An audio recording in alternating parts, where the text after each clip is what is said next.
Kjo është më se 150 vjeçare, është e klubit mason, ku kjo i përket Shemsetin Samiut, pra Sami Frashërit të vjetër. Porta e lartë e ndoqi, e persekutoi, e internoi, e izoloi, aq sa vitet e fundit ju ndalua të dilte edhe nga shtëpia, u nda nga jeta ditën e shtunë, ora 21, ditën e 18 qershorit të vitit 1904. Kjo është më se 110 vjeçare, është e klubit mason, ku kjo i përket Shemsetin Samiut, pra Sami Frashërit. Le të shohim jetën e Sami Frashërit, vlerësimin e tij nga logja e masonizmit dhe dënimin nga porta e lartë. Gjithçka sipas arkivave dhe dorëshkrimeve të gjendura në shtëpinë e Frashërëve tek pasardhësit e tyre. Gjendem në Nishantashi, jam tek mbesat e Frashërëve. Si shikoni, përpara në dorën time kam disa dokumente të vjetra, janë shkresa të shkruajtur me dorë, nga vetë familja Frashëri, nga vetë Sami Frashëri. Këtu kam albumet që përmbajnë fotografi duke filluar që nga viti 1830 dhe deri më sot, deri në vitin 1950.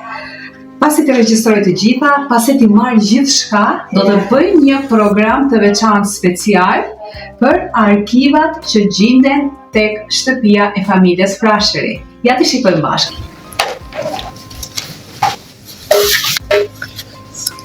Dhe këto janë verse në dorën time. Dhe përveç dorës së mimosës, askush nuk i prek dhe askush nuk shikon këto. Patjetër do i përgatis për ju. Si shikoni, këto janë shkresat origjinale, letrat e shkruajtura me dorë, letrat e dërguar konsujve. Ja. Të gjitha këto marrin pjesë edhe në telefoni, do të marrin pjesë në programin tim. Ajo që do të tregoj se është shumë interesante, një nga pasaportat më të vjetra që mund të gjendet momentalisht, dhe kjo është në arkivën e Frashërëve.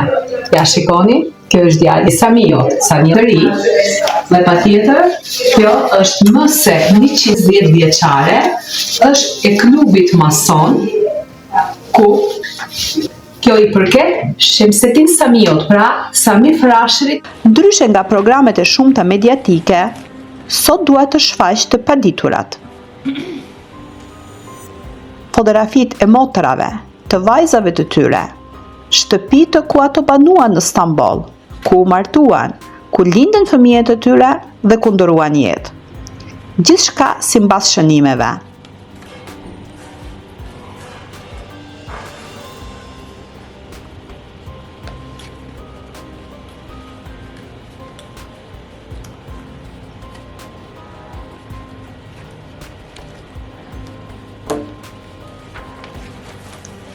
Sami Frashëri ishte dekoruar me gradën më të lartë të logjas masoniste, me numrin 33, që është grada më e lartë e quajtur ndryshe kolonel ose drejtues i parë. Dihet që pjesa më e madhe e intelektualëve kanë qenë anëtar të logjave masoniste, por Sami Frashëri, sipas dekorimit duket që ishte drejtuesi, mbasi ky ishte edhe shkaku që porta e lartë e internoi atë.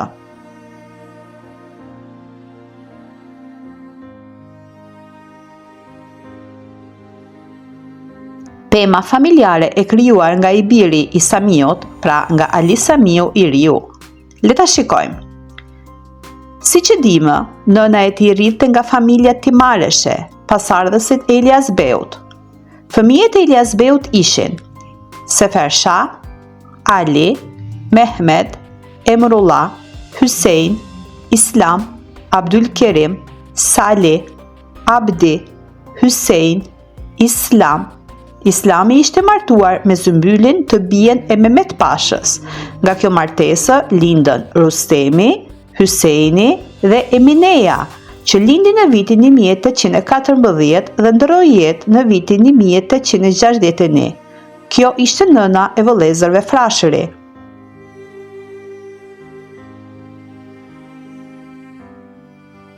Nga ana e babait, Frashërit rridhnin nga Ayazbeu. Sipas shënimeve të Naimit, Ajazbeu ishte nga Tomorica, të cilin Porta e Lartë e internoi familjarisht nga Tomorica në Stanimakë, sot Asenovgradi i Bullgarisë.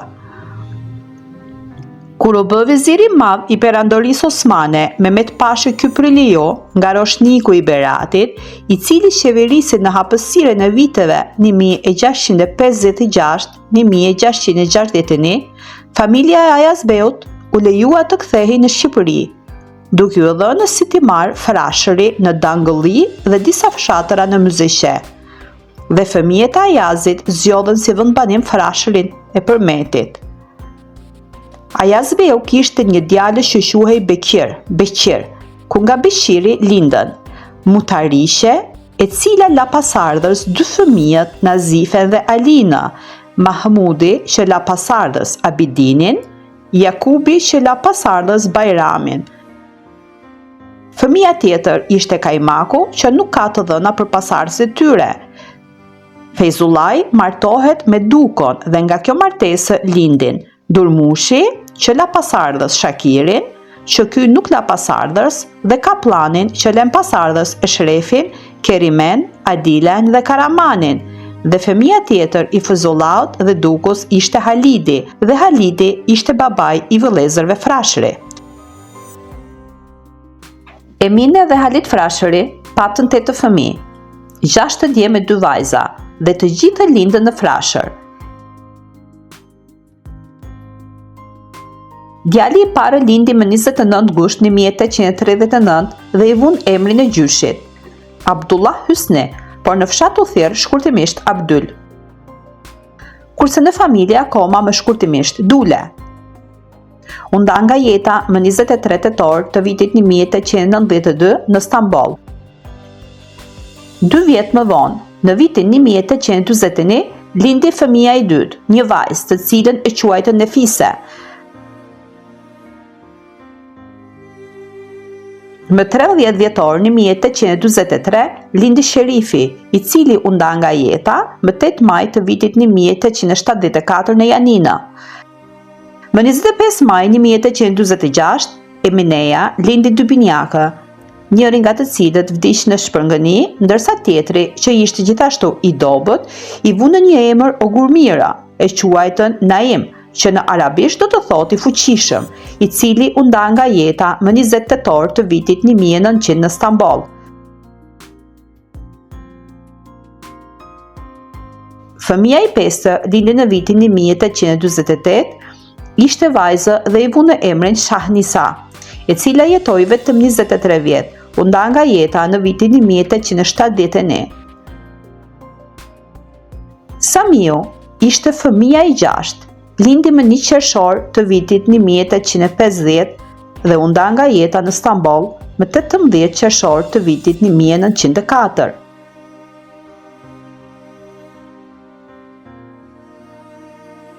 Tre vjet më vonë, më 27 janar të vitit 1853, lindi Tasini, i cili jetoi vetëm 23 vjet, ashtu si motra e tij Shanisja.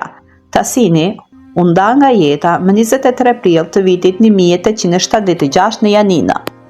Fëmija i fundit, djali i 6, ishte Mehmeti, u lind më 26 tetor të vitit 1856 dhe u nda nga jeta në Tiranë më 21 dhjetor të vitit 1918.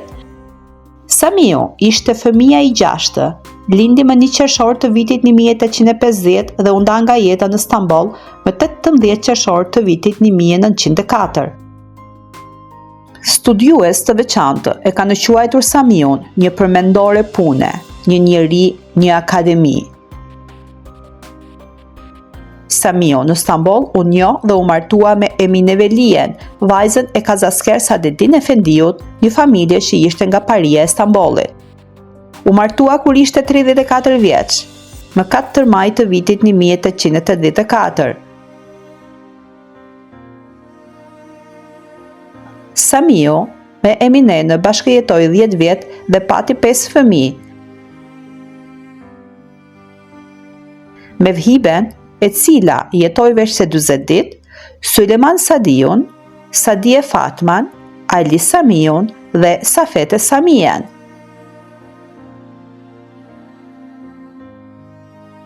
Pas vdekjes së Emineveliut, Samiu u martua së dyti me Belkız Frashërin, vajzën e Ibrahim Pashës nga Laçenjtë e Frashërit, që në atë kohë jetonte në Stamboll, me të cilën pati një djalë, Skënderin.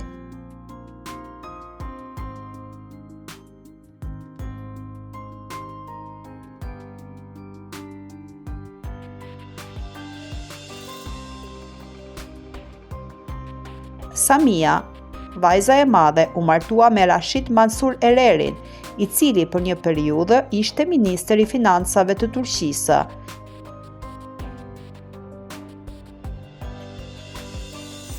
Nga kjo martesë, Samia la dy djem, Mehmetin dhe Eminin.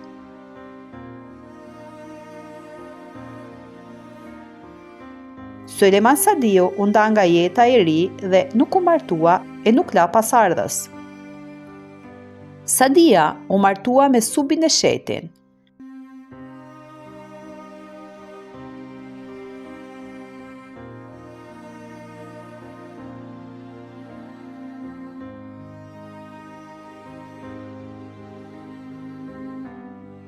Ali Samiu u martua me Farien. Ali Samiu nuk la trashëgues, ai ishte krijuesi i klubit të sportit të Galatasarajt dhe ai i thotë bashkëshortës së tij: "Të gjithë simpatizantët e Galatasarajt janë fëmijët tanë."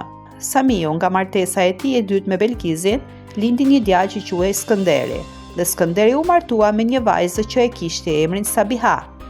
Samiu ishte i dhënë shumë pas fëmijëve.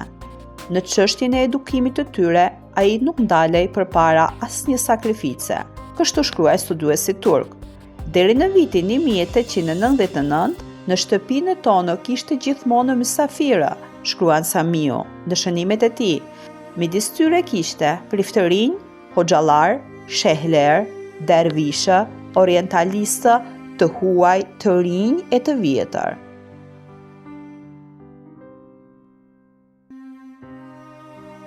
Sami Frashëri respektonte mendimin e tjetrit dhe dinte të sillej me secilin.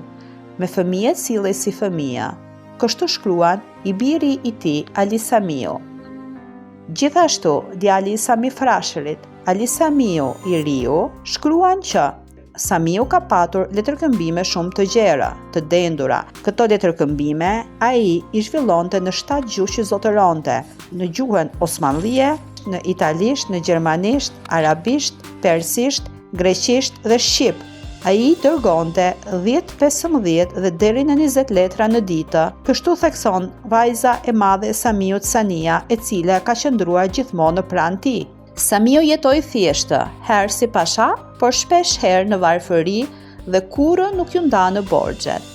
Sapo u nda nga jeta, shtëpia dhe biblioteka e tij prej 20.000 vëllimesh u shitën që familja e tij të vazhdonte të jetonte. Në një certifikat që Këshilli i Lagjës në Erenköy i lëshoi pas vdekjes së Samiut, gruas së tij, Belkizit, ndër të tjerat thuhet se ajo ka të drejtë të tërheqë 796 grosh. Ja, kjo ishte e gjithë pasuria financiare e lënë nga kolosi Sami Frashëri. Porta e lartë e ndoqi, e persekutoi, e internoi, e izoloi, aq sa vitet e fundit ju ndalua të dilte edhe nga shtëpia, u nda nga jeta ditën e shtunë, ora 21, ditën e 18 qershorit të vitit 1904. Eshtra ndodhen në varret e njohura në Ferikoj në Stamboll. Në programin e radhës së ardhshme do të flasim jetën familjare dhe veprimtaritë e kolosit Sami Frashëri.